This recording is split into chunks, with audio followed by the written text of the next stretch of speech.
aurait suivi le débat général qui a porté sur les deux projets de loi que nous venons de présenter à la plénière. C'est très bien passé.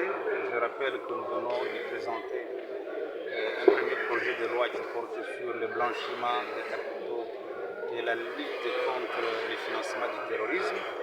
Et un deuxième projet de loi, c'est le projet de loi des finances rectificatives.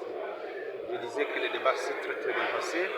Des questions et des interventions pertinentes ont eu lieu au niveau de différents collègues. Ce que je retiens, c'est que la plénière du Sénat, l'ensemble des collègues ont apprécié la qualité du travail que la Commission économique et financière de la bonne gouvernance du Sénat a réalisé. Je m'en réjouis et c'est pour cette raison-là d'ailleurs que les deux projets de loi viennent d'être votés pratiquement à l'unanimité, ce qui est une très bonne chose. Une innovation, c'était la prise en charge de Wazalendo. C'est quand même un cas spécial. Bon, non, ce n'est pas une innovation.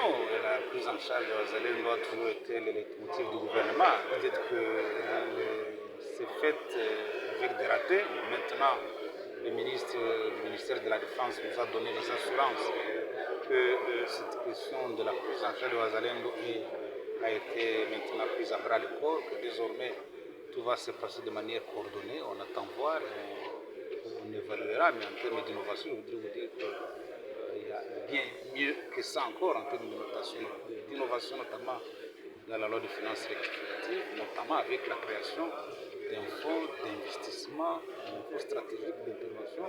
Ce fonds, un fonds qui va être bénéfique pour la République, notamment en matière d'implémentation des grands projets. Donc, les innovations, il y en a beaucoup. Merci,